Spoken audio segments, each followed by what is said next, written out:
Halo pemirsa GPR TV, dari Sabang sampai Maroke, dari Miangas hingga Pulau Rote. Bertemu lagi bersama saya Bona Azari Nisak dalam Kominfo Newsroom. Halo pemirsa GPR TV, dari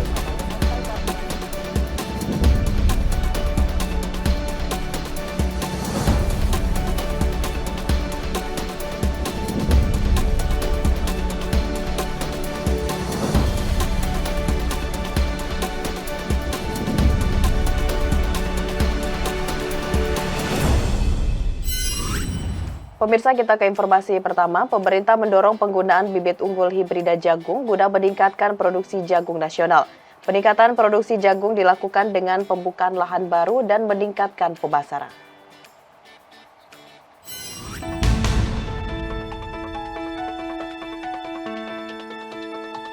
Sebagai upaya meningkatkan produksi jagung nasional dari hulu hingga hilir, yang dimulai dari Papua, Papua Barat, NTT, Maluku, Maluku Utara hingga Kalimantan Utara. Pemerintah mendorong bibit unggul hibrida jagung melalui pembukaan lahan baru, intensifikasi dan ekstensifikasi lahan hingga peningkatan pemasaran. Peningkatan produksi dan ekstensifikasi lahan tersebut guna menyikapi harga global jagung yang kini berada di kisaran $335 per ton atau setara dengan Rp5.000 per kilogram. Oleh karena itu, salah satu langkah yang dilakukan dalam intensifikasi dan ekstensifikasi produksi jagung adalah dengan mendorong bibit GMO yang bisa memproduksi antara 10,6 sampai dengan 13,7 juta ton per hektar. Ada 14 varietas antara lain Pertiwi 3F1, BC, kemudian ada NK Perkasa, ada Singa, ada Bima, ada Dahsyat, ada P36 dan yang lain. Artinya hibrida ini berbasis hibrida nasional dan nanti Pak Mentan akan melakukan perubahan terhadap regulasi terkait dengan GMO.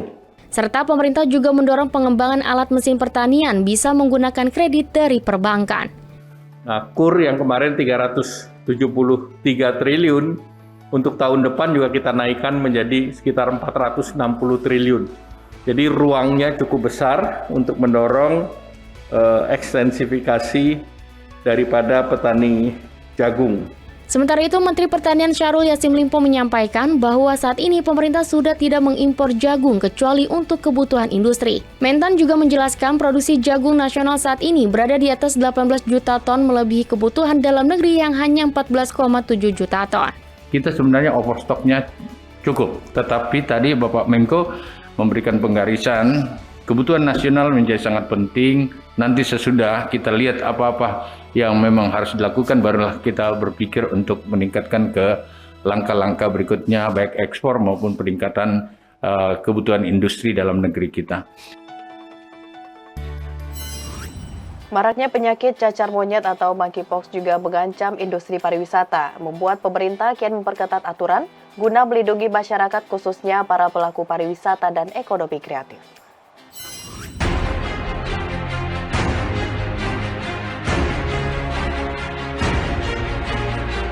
Seiring telah ditetapkannya status kedaruratan kesehatan masyarakat global terkait penyakit cacar monyet oleh WHO, Menteri Pariwisata dan Ekonomi Kreatif dalam weekly press briefing meyakini bahwa Indonesia bisa menangkal penyebaran penyakit cacar monyet di tanah air melalui penerapan protokol kesehatan CHSE. Menparekraf menegaskan nantinya juga terdapat jalur pembatasan untuk melakukan pengawasan ketat sejak dini yang mengacu pada surat edaran yang berkaitan dengan kewaspadaan terhadap cacar monyet di negara non-endemik oleh Kementerian Kesehatan. Meskipun belum terdapat penyebaran penyakit tersebut di tanah air, adanya kasus cacar monyet di Singapura menjadi perhatian pemerintah karena negara tersebut berbatasan langsung dengan Indonesia, terutama di Kota Batam, Provinsi Kepulauan Riau. Ya, tentunya ini setelah pandemi ini ada lagi ya, dan ini perlu kita sikapi. Jadi kami juga mengapresiasi Dinas Kesehatan Kota Batam yang telah menyiapkan 2 rumah sakit isolasi khusus untuk cacar monyet. Dan mari kita perketat pengawasan juga di pelabuhan dan di tempat-tempat yang memiliki resiko tinggi. Dan kita di Kemenparekraf akan terus berkoordinasi dengan Kementerian Kesehatan serta kementerian dan lembaga terkait. Protokol CHSE ini juga kita yakini bisa menangkal penyebaran daripada cacat monyet atau monkeypox ini. Kita ke informasi selanjutnya. Kominfo resmi menutup platform judi online. Informasi penutupan disampaikan langsung oleh Menteri Kominfo Johnny G. Plate dalam konferensi pers di Media Center Kementerian Kominfo siang tadi.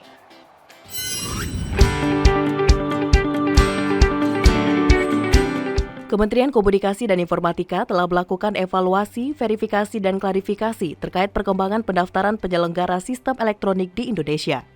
Tercatat per tanggal 3 Agustus 2022 pukul 12 waktu Indonesia Barat, terdapat 930.008 sistem elektronik domestik dan 289 PSE asing yang telah terdaftar di Indonesia. Terkait temuan pendaftaran platform judi online yang terdapat pada laman pse.kominfo.go.id, Kementerian Kominfo segera memberhentikan dan memblokir akses pada platform tersebut. Menteri Komunikasi dan Informatika Johnny G. Plate dalam keterangan persnya juga menyampaikan bahwa sejak tahun 2018 hingga 31 Juli 2022, Kementerian Kominfo secara tegas telah melakukan pemutusan akses terhadap 552.645 konten judi online yang ditemukan di berbagai platform ruang digital. Johnny G. Plate juga menambahkan melalui penggunaan Cyberdrone, Kementerian Kominfo senantiasa melakukan monitoring serta menjaga ruang digital di Indonesia untuk pelacakan konten negatif dengan skema alfabetikal dan numerikal. Terkait temuan sistem elektronik yang mengandung konten perjudian yang saat ini juga ramai dibicarakan terhadap 15 penyelenggara sistem elektronik terdaftar. Namun setelah dilakukan verifikasi dan klarifikasi serta klasifikasi, berpotensi mengandung aktivitas perjudian, telah dilakukan pemutusan akses pada hari Selasa tanggal 2 Agustus tahun 2022. Di kesempatan itu pula Menkominfo juga menyuarakan dukungan pada pengembangan industri game Nusantara melalui Indonesia Game Developer Exchange yang berkontribusi pada pertumbuhan ekonomi nasional.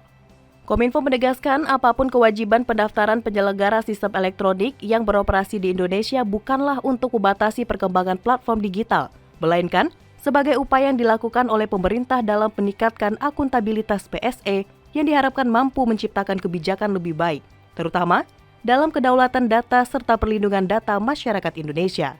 Kewajiban pendaftaran merupakan salah satu bentuk upaya peningkatan akuntabilitas PSE yang beroperasi di Indonesia. Sekali lagi, upaya peningkatan akuntabilitas penyelenggara sistem elektronik yang beroperasi di Indonesia, bukan untuk membatasi perkembangan platform digital di Indonesia. Melalui hal tersebut diharapkan pemerintah dapat menghadirkan kebijakan yang lebih baik untuk perkembangan industri sektor digital, termasuk industri game lokal. Kementerian Komunikasi dan Informatika mengumumkan telah menormalisasi layanan dari penyelenggara sistem elektronik Yahoo, Steam, Dota, dan CSGO setelah pemilik layanan mendaftarkan PSE ke sistem yang dimiliki pemerintah.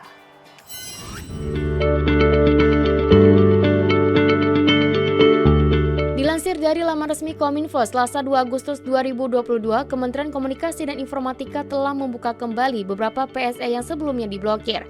Adapun penyelenggara sistem elektronik diantaranya Yahoo, Steam, CSGO, dan Dota. Akses terhadap keempat sistem elektronik tersebut telah dilakukan normalisasi sejak pukul 8.30 waktu Indonesia Barat hari ini. Pengguna secara bertahap mulai dapat mengakses layanan keempat PSE tersebut. Sedangkan untuk PayPal, Kementerian Kominfo juga telah berhasil berkomunikasi dengan pihak PayPal. Dan pihak PayPal telah menyampaikan komitmen untuk melakukan pendaftaran dalam waktu dekat. Seperti diketahui, sebelumnya Kominfo telah melakukan pemblokiran terhadap 7 PSE yang dianggap belum mendaftarkan diri ke Kominfo mulai Minggu tanggal 31 Juli 2022. Staf ahli Menteri Bidang Komunikasi dan Media Massa mewakili Menteri Komunikasi dan Informatika Indonesia Johnny G. Plate resmi membuka gelaran perdana Digital Transformation Indonesia Conference and Expo 2022. Acara ini bertujuan mempercepat proses transformasi digital di Indonesia.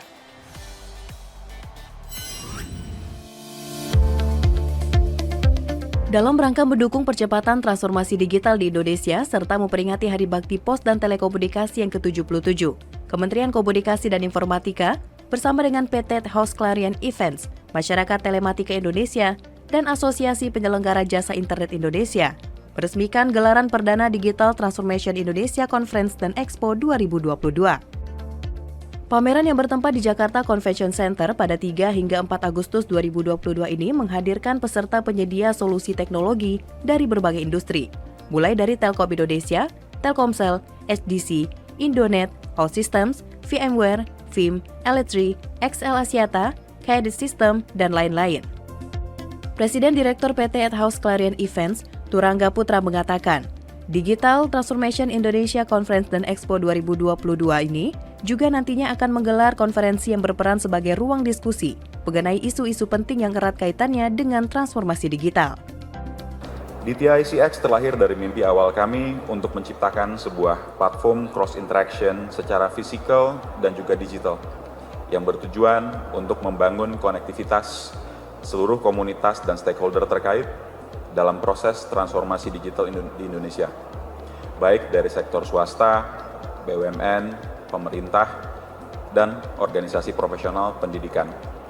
Kami sadar bahwa menerapkan teknologi digital dalam bisnis organisasi adalah proses yang menantang. Untuk itulah Digital Transformation Indonesia platform ini diciptakan untuk menyebarkan pengetahuan tentang transformasi digital, berinteraksi dengan para ahli, dan berbagi pengalaman dengan sesama pelaku transformasi digital. Mewakili Menkominfo, Widodo Muktio selaku staf ahli Menteri Komunikasi dan Informatika bidang komunikasi dan media massa mengungkapkan, Kemenkominfo akan terus berupaya memaksimalkan capaian transformasi digital dengan menekankan jumlah kelurahan atau desa yang masih terkena blank spot melalui pembangunan Best Transceiver Station. Widodo juga menambahkan pihaknya menyambut baik acara Digital Transformation Indonesia yang diharapkan mampu menjadi ajang kolaborasi dari berbagai pihak untuk melibatkan Indonesia dalam perkembangan digitalisasi dunia. Bapak Menkominfo juga berharap agar acara ini bisa menjadi medium kolaborasi dan sinergi demi membawa Indonesia untuk involve menjadi era digital. Mari bersama-sama mewujudkan Indonesia terkoneksi, makin digital, makin maju.